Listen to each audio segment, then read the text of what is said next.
ওয়াশিংটনের বিরুদ্ধে দ্বিপাক্ষিক সমঝোতা স্মারকের প্রতিটি শর্ত লঙ্ঘনের অভিযোগ তুলেছে তেহরান। সাম্প্রতিক সংঘাতের তীব্রতায় শনিবার প্রথমবারের মতো সমঝোতা স্মারক স্থগিতের কথা জানাল ইরান। তেহরানে এদিন সংবাদ সম্মেলনে ইরানের পররাষ্ট্র মন্ত্রণালয়ের মুখপাত্র ইসমাইল বাঘেই জানান, হরমুজ প্রণালীতে ইরানি কর্মকর্তাদের নির্ধারিত রুট উপেক্ষা করে আমেরিকান প্রশাসন জোরপূর্বক জাহাজগুলোকে বিকল্প পথে চলতে বাধ্য করছে। দেশটির উপপররাষ্ট্রমন্ত্রী কাজেম ঘারিবাবাদির বরাতে বাঘেই জানান, তেহরানও এখন সমঝোতা স্মারকের শর্ত পালন করবে না। বাঘেই বলেন, ইরান যুদ্ধ চায় না, তবে এই চাপিয়ে দেওয়া যুদ্ধে নিজেদের রক্ষা করতে তারা প্রস্তুত। নতুন সর্বোচ্চ নেতার সামরিক উপদেষ্টাও সমঝোতা স্মারক স্থগিতের ঘোষণা দিয়ে কঠোর হুঁশিয়ারি দেন। আমি ঘোষণা করছি যে এটি শেষ। আলোচনা এবং যুদ্ধ উভয় অধ্যায়ই এখন শেষ। আগামী 2 বা 3 দিনের মধ্যে আমেরিকানরা যদি এই যুদ্ধ অব্যাহত রাখে, তবে আমরা সম্পূর্ণ আক্রমণাত্মক ও ধ্বংসাত্মক এক নতুন অধ্যায়ে প্রবেশ করব।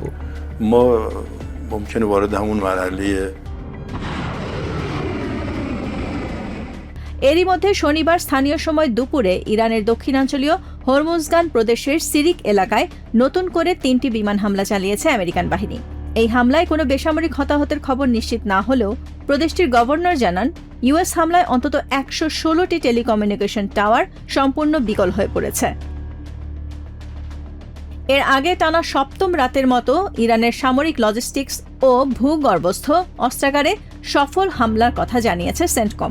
শুক্রবার দিবাগত রাতের হামলার ফুটেজ প্রকাশ করে সেন্টকম জানায়, মধ্যরাতে মোতায়েন থাকা 50,000-এরও বেশি আমেরিকান সেনা যে কোনো পরিস্থিতি মোকাবেলায় সর্বোচ্চ সতর্ক অবস্থানে রয়েছে। এসব হামলার জবাবে ওয়াশিংটনের উপসাগরীয় মিত্রদের ওপর একই দিনে ব্যাপক পাল্টা হামলা চালিয়েছে ইরানের ইসলামী বিপ্লবী গার্ড বাহিনী আইআরজিসি। যুদ্ধবিরতি ভেঙে যাবার 1 সপ্তাহের মাথায় এই পাল্টা আঘাতে রণক্ষেত্রে রূপ নিয়েছে পুরো অঞ্চল। ইরানি ড্রোন ও ব্যালিস্টিক ক্ষেপণাস্ত্রের আঘাতে লণ্ডভণ্ড হয়ে গেছে কুয়েত। দেশটির মাঙ্গাফে অবস্থিত কুয়েত পেট্রোলিয়াম কর্পোরেশনের একটি প্রধান তেল শোধনাগার এবং একটি পানি শোধন কেন্দ্র সরাসরি আঘাত হেনেছে ইরানি ক্ষেপণাস্ত্র। উদ্ভূত পরিস্থিতিতে কুয়েত আন্তর্জাতিক বিমানবন্দরের কার্যক্রম স্থগিত করা হয়েছে। পাশাপাশি ক্যাম্প আরিফজানে অবস্থিত আমেরিকান সামরিক সহায়তা কেন্দ্র ও আলী আল সালেম বিমান ঘাঁটির রাডার সিস্টেম ধ্বংসের দাবি করেছে আইআরজিসি। বিশ্বকাপের 1 মাসের লড়াই শেষে এবার শিরোপা নির্ধারণের পালা। রবিবার নিউ জার্সিতে 2026 ফিফা বিশ্বকাপের ফাইনালে মুখোমুখি হচ্ছে বর্তমান বিশ্ব চ্যাম্পিয়ন আর্জেন্টিনা ও ইউরোপিয়ান চ্যাম্পিয়ন স্পেন। মাঠের উত্তেজনার পাশাপাশি নিউ জার্সিতে এখন উৎসবের আমেজ। স্থানীয় সময় দুপুর 3টায় শুরু হবে বহুল প্রতীক্ষিত এই ম্যাচ। বিশ্ব ফুটবলের সবচেয়ে বড় মঞ্চ, সবচেয়ে কাঙ্ক্ষিত ট্রফি আর 2 সেরা দলের শেষ লড়াই। নিউ জার্সির ইস্ট রাদারফোর্ডে অবস্থিত নিউ জার্সি স্টেডিয়ামে রবিবার অনুষ্ঠিত হচ্ছে 2026 ফিফা বিশ্বকাপের ফাইনাল। 48 দল নিয়ে আয়োজিত ইতিহাসের সবচেয়ে বড় বিশ্বকাপের পর্দা নামবে এই মহা রণের মধ্য দিয়ে। আর্জেন্টিনা চ্যাম্পিয়নের মতো খেলেছে এবং ভবিষ্যতেও খুব ভালো খেলবে এবং চ্যাম্পিয়ন হবে সেই প্রত্যাশা। আর্জেন্টিনা এবার জিতবে, তাতে কোনো সন্দেহ নেই। গো মেসি, গো আর্জেন্টিনা। দুর্দান্ত নৈপুণ্য দেখিয়ে সেমিফাইনালে শক্তিশালী ফ্রান্সকে পরাজিত করে ফাইনালের টিকিট নিশ্চিত করে স্পেন। অন্যদিকে আর্জেন্টিনার রোমাঞ্চকর সেমিফাইনালে ইংল্যান্ডকে হারিয়ে টানা দ্বিতীয়বারের মতো বিশ্বকাপের ফাইনালে জায়গা করে নেয়। আশা করি ইনশাল্লাহ আর্জেন্টিনা চ্যাম্পিয়ন হবে। এই ম্যাচকে ঘিরে বিশ্বজুড়ে আলোচনার কেন্দ্রবিন্দুতে রয়েছেন 2 প্রজন্মের 2 তারকা। একদিকে আর্জেন্টিনার কিংবদন্তি লিওনেল মেসি, যার জন্য এটি হতে পারে জাতীয় দলের জার্সিতে শেষ বিশ্বকাপ ফাইনাল। অন্যদিকে স্পেনের তরুণ সেন্সেশন লামিন ইয়ামাল, যিনি নিজের প্রথম বিশ্বকাপে শিরোপা জয়ের স্বপ্ন দেখছেন। অনেকেই এই ম্যাচকে ফুটবল ইতিহাসে এক প্রজন্ম থেকে আরেক প্রজন্মের নেতৃত্ব হস্তান্তরের প্রতীক হিসেবেও দেখছেন। স্পেনে চ্যাম্পিয়ন হবে, আমি একদম সমর্থক হিসেবে আশা করি। অনেক ভালো খেলছে আর্জেন্টিনার টিম। আশা করি এবারে বিশ্বকাপের ট্রফি আর্জেন্টিনার হাতেই থাকবে মেসির সাথে। লা ফুয়েন্তের স্পেন যেন আধুনিক ফুটবলের এক নিখুঁত ক্যানভাস। তাদের প্রতিটি পাসে আছে ছন্দ, রেসিং এর শৃঙ্খলা এবং আক্রমণে ফুটে ওঠে অসাধারণ দলগত সমন্বয়। ব্যক্তিগত নৈপুণ্যের চেয়ে দলগত ফুটবলকে তারা নিয়ে গেছে শিল্পের উচ্চতায়। আর্জেন্টিনা রানিং চ্যাম্পিয়ন আর আমাদের যারা আর্জেন্টিনা ভক্তরা আছে তাদের সবার প্রত্যাশা যে আর্জেন্টিনা আবার এই বিশ্বকাপ জিতবে 2026 সালে, মেসির হাতে উঠবে কাপ। অন্যদিকে লিওনেল মেসি ফুটবল শৈলীতে স্পেনের কৌশল, পরিকল্পনা, পরিসংখ্যান সবই অর্থহীন হয়ে যেতে পারে। মেসিকে বাদ দিয়ে যেন পুরো আর্জেন্টিনাকে কল্পনা করা যায় না। আক্রমণের কল্পনা, মাঝমাঠের সংযোগ, সতীর্থদের আত্মবিশ্বাস সবকিছুর কেন্দ্রে আছেন 39 বছর বয়সী এই মহাতারকা। ইতিমধ্যে নর্থ নিউ জার্সির ইস্ট হ্যানোভারে অনুশীলন করেছে লুইস দা লা ফুয়েন্তের স্পেন। অন্যদিকে আটলান্টে অনুশীলন শেষে এরই মধ্যে নিউ জার্সিতে এসে পৌঁছেছে আর্জেন্টিনা। বিশ্বকাপ ফাইনাল উপলক্ষে নিউ ইয়র্ক ও নিউ জার্সি এলাকা জুড়ে উৎসবমুখর পরিবেশ বিরাজ করছে। বিশ্বের বিভিন্ন দেশ থেকে হাজার হাজার সমর্থক ইতিমধ্যে ইস্ট রাদারফোর্ডে পৌঁছেছেন। কঠোর নিরাপত্তা ব্যবস্থার পাশাপাশি বিশেষ ট্রাফিক ও গণপরিবহন পরিকল্পনাও গ্রহণ করেছে স্থানীয় কর্তৃপক্ষ, যাতে দর্শকরা নির্বিঘ্নে স্টেডিয়ামে পৌঁছতে পারেন। ফুটবলের সবচেয়ে বড় মঞ্চে শেষ বাঁশি বাজার পর কারা হবে বিশ্ব চ্যাম্পিয়ন, আর্জেন্টিনা নাকি স্পেন? সমর্থকদের দৃষ্টি এখন নিউ জার্সির ইস্ট রাদারফোর্ডে। কে তুলবে সোনালী ট্রফি, তার উত্তর মিলবে আর মাত্র কয়েক ঘন্টার মধ্যেই। বিশ্বকাপের ফাইনালে জয়ী দল শুধুমাত্র বিশ্বজয়ীর মুকুটেই মাথায় পড়বে না, তারা ফুটবল ইতিহাসে যোগ করবে নতুন এক গৌরব গাথা। তাই সবার দৃষ্টি এখন ফাইনাল মঞ্চের দিকে। Subrata Chowdhury, TVN 24, new jersey, America. বিশ্বকাপের ফাইনালে জয়ী দল শুধুমাত্র বিশ্বজয়ীর মুকুটেই মাথায় পড়বে না, তারা ফুটবল ইতিহাসে যোগ করবে নতুন এক গৌরব গাথা। তাই সবার দৃষ্টি এখন ফাইনাল মঞ্চের দিকে। ইউরোপের শান্ত দেশ নরওয়ের অসলো থেকে মাত্র 50 কিলোমিটার পশ্চিমে অবস্থিত ড্রামেন শহর। শুক্রবার সেখানে হঠাৎ করেই যেন এক ভয়াবহ বিপর্যয় নেমে আসে। সারিবদ্ধ আবাসিক বাড়িগুলোতে লাগা আগুন তীব্র বাতাসের কারণে মুহূর্তের মধ্যে রূপ নেয় এক ভয়াবহ অগ্নিকুণ্ডে। ঘন কালো ধোঁয়ায় ঢেকে যায় চারপাশ। একের পর এক বাড়ি গ্রাস করতে থাকে লেলিহান শিখা। চোখের পলকে শতাধিক ঘরবাড়ি পুড়ে ছাই হয়ে যায়। পরিস্থিতি দেখে পুলিশ ও উদ্ধারকারী দল দ্রুত কয়েকশো বাসিন্দাকে নিরাপদ স্থানে সরিয়ে নেয়। আমার মেয়ে ফোন করে জানালো অ্যাপার্টমেন্টের ব্লকে আগুন লেগেছে।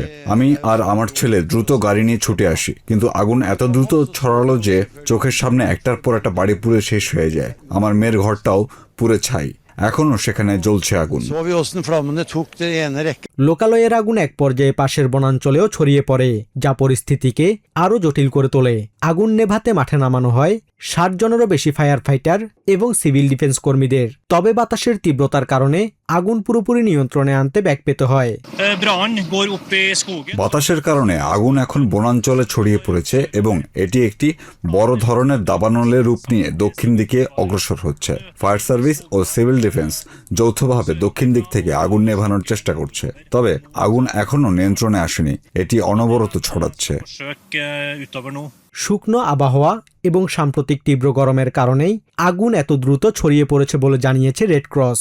অগ্নিকাণ্ডের খবর পেয়েই ড্রামেন পৌরসভা তাদের আপৎকালীন ক্রাইসিস টিম সক্রিয় করে উদ্ধার কাজে ঝাঁপিয়ে পড়ে। হেলিকপ্টার থেকে আকাশপথে, জ্বলন্ত বাড়ি ও বনাঞ্চলে অবিরাম পানি ফেলে আগুন নেভানোর চেষ্টা চলছে। তবে স্বস্তির বিষয় হলো এখন পর্যন্ত এই ঘটনায় কোনো হতাহত বা নিখোঁজ হওয়ার খবর পাওয়া যায়নি। দূর থেকে দেখলে মনে হবে সবুজ পাহাড় যেন বিশাল এক ক্যানভাস। সেই ক্যানভাসেই ঘাস কেটে ফুটিয়ে তোলা হয়েছে অসাধারণ সব নকশা।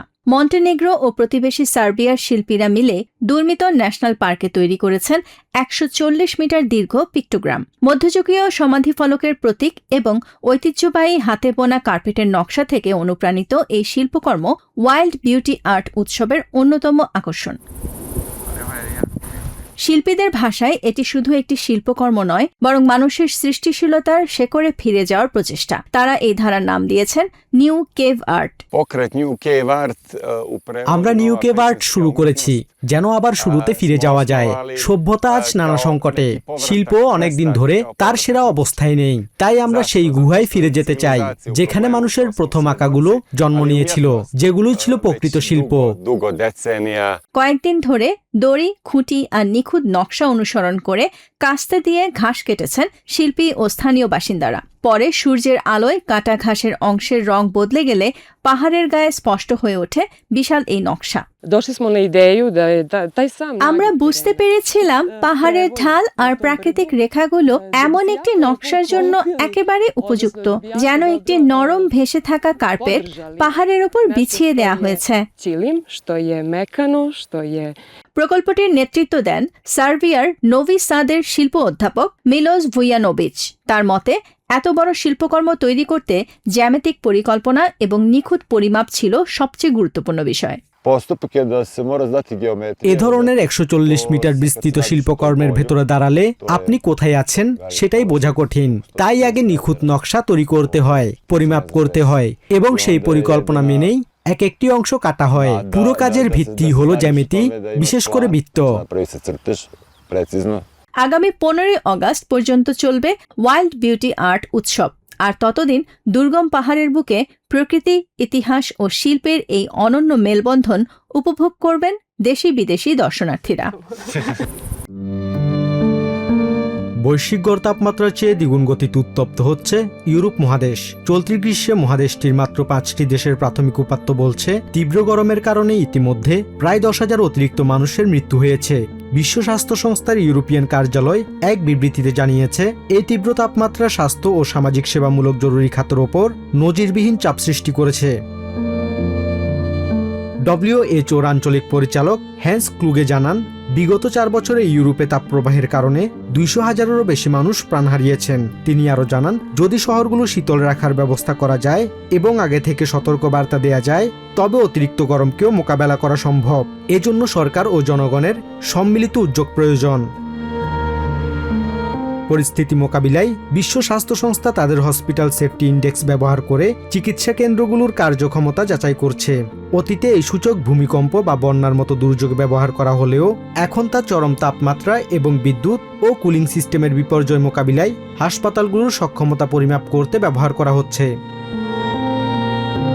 ইউরোপের এই তীব্র গরম ও শুষ্ক আবহাওয়ার মাঝেই স্পেনের উত্তরাঞ্চলীয় অ্যারাগন অঞ্চলের ওরেস পৌরসভায় দেখা দিয়েছে ভয়াবহ দাবানল। মাত্র কয়েকদিনে আগুন ছড়িয়ে পড়েছে 80 কিলোমিটার এলাকা জুড়ে। পুড়ে ছাই হয়ে গেছে 15,400 হেক্টরেরও বেশি বনাঞ্চল।